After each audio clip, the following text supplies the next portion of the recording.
Fiancé asked me to open our relationship right before our wedding, and later I found out that his guru friends had been manipulating him for months. I, 28F, and my fiancé John, 28M, have been together for, as the title says, about 5 years. To understand the dilemma, I need to give you some background. We both came from very religious backgrounds, though it affected both of us very differently.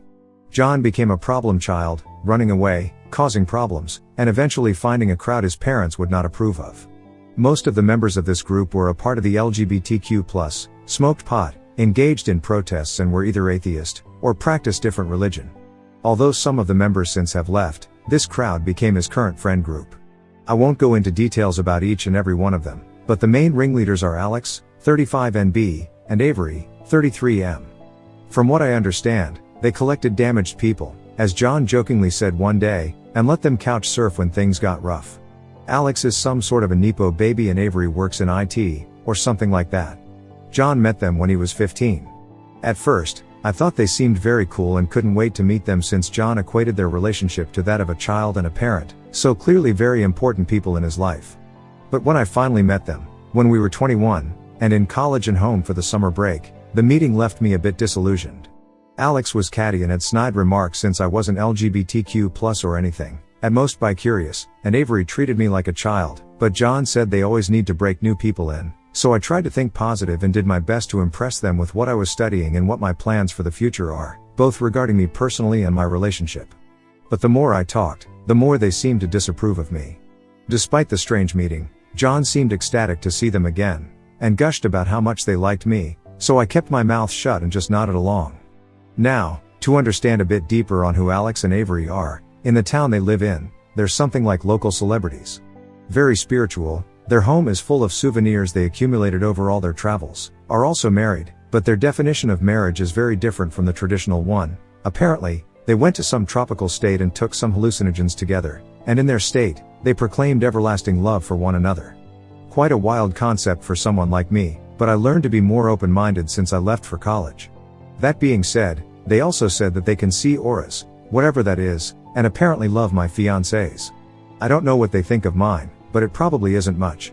Which brings us to the topic I came here with. Last week, after we got home from work, John sat me down and asked me what I think about being in a polygamous relationship.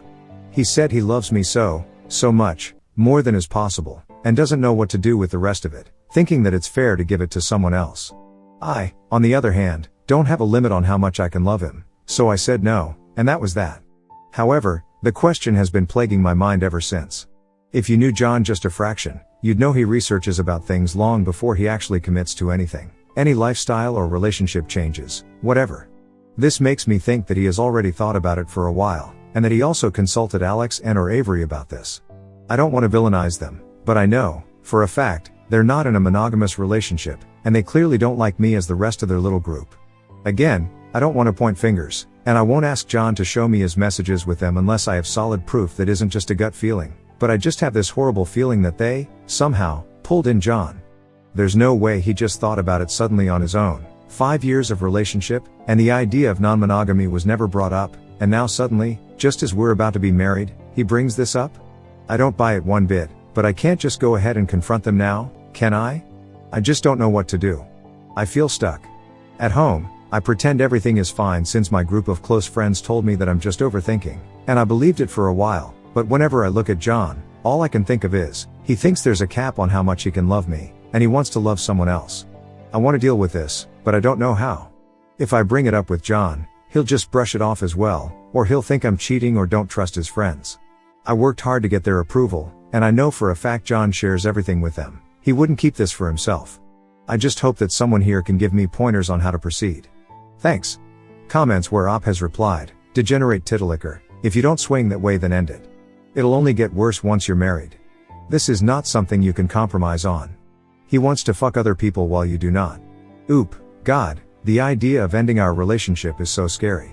I feel like I built my entire life since leaving for college around him, and if we separate, I worried I'm going to fall apart.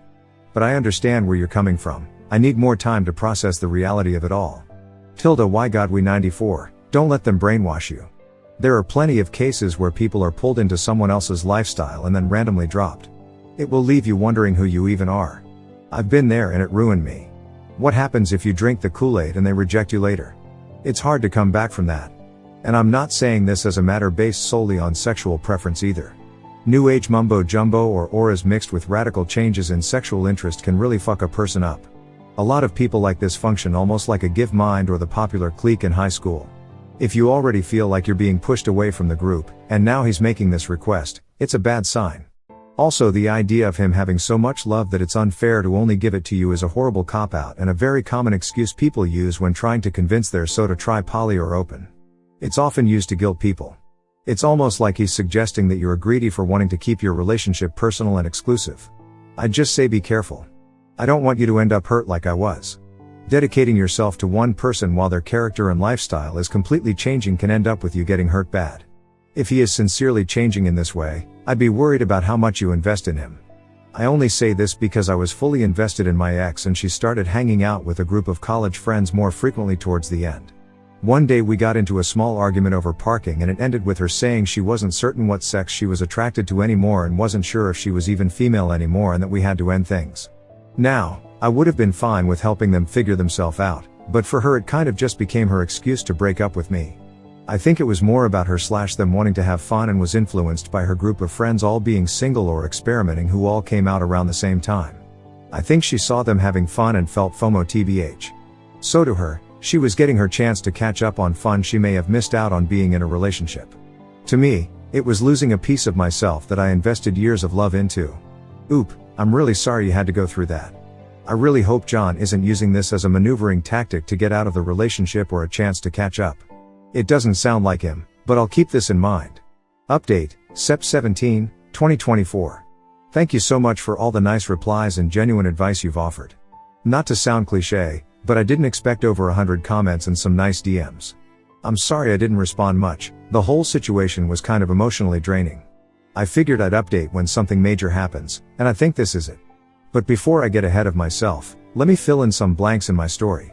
Me and John came from similar backgrounds, but my family was a bit less strict, allowing me to go to college since I had great grades. The plan for me was to move back after getting a degree, finding a job, a husband, and living the traditional life, which, obviously, didn't happen because I met John, who literally changed the trajectory of my life. After a year, I switched from my first major to one I liked more, and it's been a while since I contacted my parents. They didn't approve, of course, but with John's help, I didn't give in to their demands to come back. Now they know I'm getting married and are invited, but the last time we spoke was about 2 months ago. John has completely no contact with his parents since 18.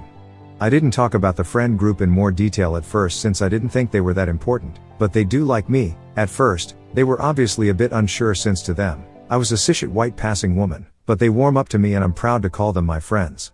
The only people who didn't fully accept me are Avery and Alex, and since me and John got together officially, they tend to call me the wife in this strange, almost derogatory manner. It's not an important detail, but it gets on my nerves. Lastly, John is aware that opening up the relationship would lead to me being intimate, physically or emotionally, with other people, but he said it's a great chance for me to explore my bi side, though I haven't expressed the desire to really be with a woman in a committed relationship of that magnitude. On to what happened, I shot a message to John 2 days ago that we need to talk. He works from home, I don't, so as soon as I got home, we sat down to have an in-depth conversation about his proposal. I think he knew what it's going to be about and I had the feeling he seemed almost guilty, but I ignored that and basically word vomited everything that's been on my mind. This is embarrassing because I wrote down most of what the comments advised and was prepared to have a mature discussion, but by the end of my easily 15-minute rant, I was in tears and he had to hold me, otherwise I'd crumble completely. The gist of what I said is that I'm hurt that he wants to fuck other people and that he doesn't care that I'd fuck other people too, that he believes there's a limit to how much he can love me and that I can't see where this all came from, that he just sprung this on me out of nowhere just a few months before we're to be wed. We tried to have a mature discussion, yes, but by the end, he was frustrated. He did apologize for making me feel less than, but said that my outlook on an open relationship is selfish. What it all boiled down to was that he feels he didn't have enough time to find himself before he committed to me, which is bullshit because he didn't show any signs of wanting more than I could offer. We were very happy throughout the 5 years. I really believed I met my soulmate. I realized that, since we were engaged, he seemed to talk more to his friend group, and by extension to Avery and Alex. Again, I don't want to paint them as these cartoonish villains, they're really interesting and all, but now I want nothing more than to scratch those self-absorbed, smug smiles off their faces. In the end, I demanded to see his phone, and he was shocked. We had a rule that we can see each other's phones, but we don't share passwords or anything since relationship is built on trust, and neither wanted to be a prison guard in the relationship.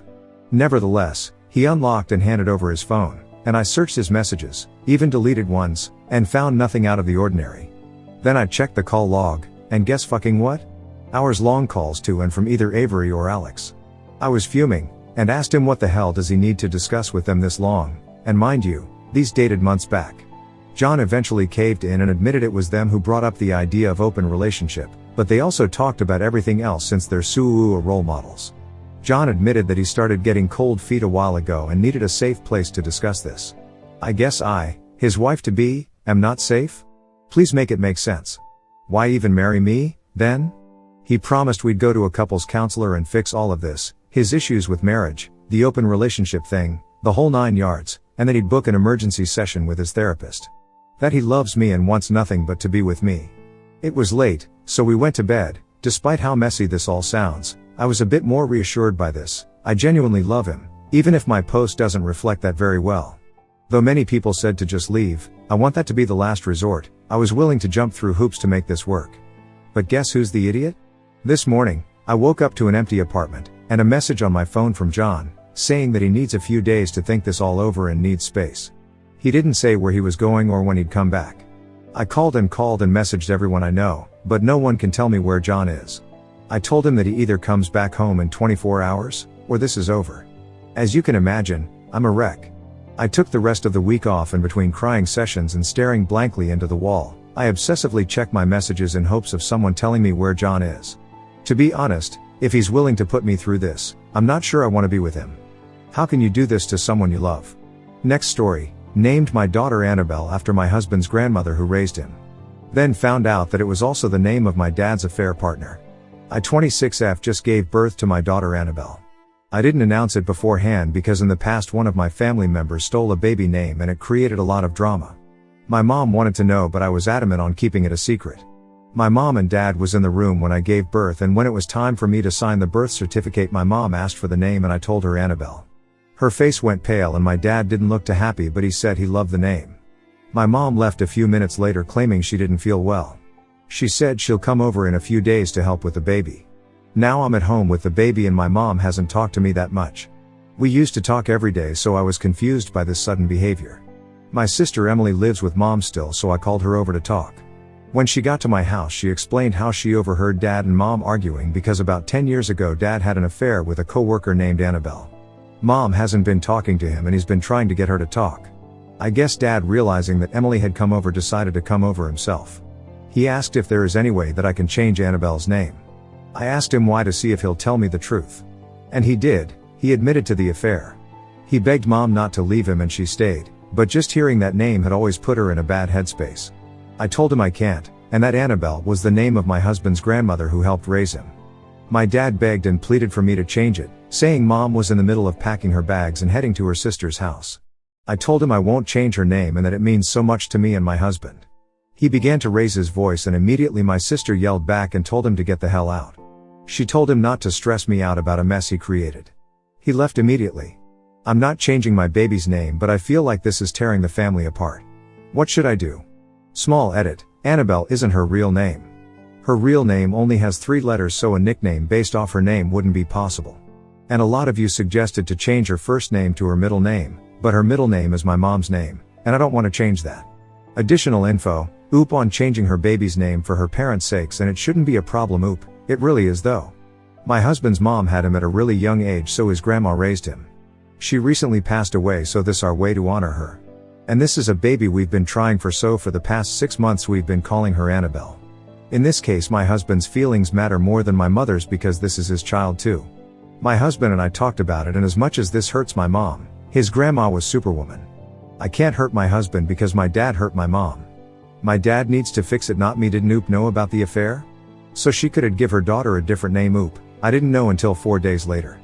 Paperwork is already filed and now it will cost to change the name. Oop should change names to avoid the trauma for all involved. Oop, this might sound selfish, but why does a bad situation take precedence over a good situation?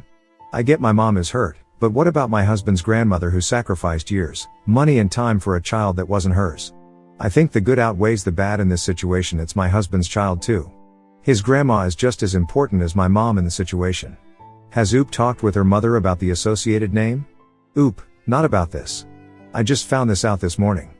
But for the past few days it's been just quick 3-minute conversations. I knew something was bothering her, I just didn't know what it was until today. Update 1, September 27, 2024. So my sister went over to my aunt's house to talk to my mom about what happened. My mom then came to my house to talk. She broke down saying how sorry she is for being distant and that it was wrong not to communicate with us about what was happening. She said while the name did shock her at first, she knew how much Annabelle meant to my husband and that she'll never do anything to discredit the work she put into raising him. I asked why she didn't tell us about the affair. She said because she knew that she was mentally too weak to leave and the last thing she wanted was to show us it's okay to stay with a man who cheated on you. I asked if she planned on leaving Dad, and she said she doesn't know. She admitted that she never got over the affair and is mad at herself for ruining the moment her granddaughter was born. I told her is there a nickname that she wants to call Hey by, and she said no, and that she wants to honor the memory of Annabelle's great-grandmother. We hugged it out and talked. So I think everything is okay. Comments where Op has replied, why can't Oop reject her husband's name choice for their daughter? She has the rights to decide on the name Oop. How am I selfish if my husband wanted to honor his grandmother? My husband's grandmother is essentially his mother. It's not from his mouth. Although he didn't want to change it, he was telling it was probably for the best. My husband does not control me or control how I think. Commenter, yeah, this is not fixed. She's saying things, but not feeling them yet. And it's going to seriously hit the fan if she winds up divorced, or your sister starts harping on her to divorce, because she will 100% associate your kid with her life falling apart. Oop, I get this is a possibility, but I'm pretty sure no one will blame my child. My father will 100% be responsible. Even my aunt told her that the baby is innocent, and that nobody is to blame but my dad. My mom looks up to my aunt and usually listens to her advice. I'm pretty sure my aunt was pushing for her to start a divorce, so it's most likely going to happen. Oop on how she will explain to her daughter about her name when she's older? Oop, they will hear the story about the women who stepped up to take care of her father because his mother was on drugs. They will hear the story about how she saved her grandson from suicide. They will hear the story about how she worked 2 jobs to save up for his college fund. She will hear the story about how her great-grandmother had to make multiple sacrifices to make it to every football and baseball game. I think that trumps my dad's affair partner Oop going LC with her father Oop. The thing is, I've never seen my dad act like that. So I'm going to go no contact until Annabelle is older and I'm heading from the birth. Then I'll see where he's at, and if he still blames me then I'm going NC permanently. Update 2, September 29, 2024. So I'm actually going to separate myself from my mom and my dad. My mom said she was going to get couples counseling as well as therapy for herself. I thought that was good. I guess my dad read somewhere that it's best to completely be honest about the situation if he wants to move on. My dad is a science teacher at a high school. So Annabelle wasn't actually a coworker but a student. He taught her as a freshman and had her in his AP class as a senior. She graduated at 17 and they added each other on Facebook and things went from there, I guess. I asked my mom if she knew Annabelle was a student and not a coworker. She broke down and admitted that she did. I asked her how can she be with someone like that. She didn't answer me. My sister was disgusted by him and cursed him out, calling him a child lover. She said she would never talk to him again. I agreed with her and told my mom that I can't allow my kids around her if she thought that my dad's behavior was okay. My dad said that Annabelle was an adult and that it was a mistake what happened between them. He then said it was a mistake to be open about the situation if it was only going to make things worse. My sister moved in with me, which I don't mind because the house has plenty of room. My dad and mom have been blowing up our phones. But I can't talk to either of them right now.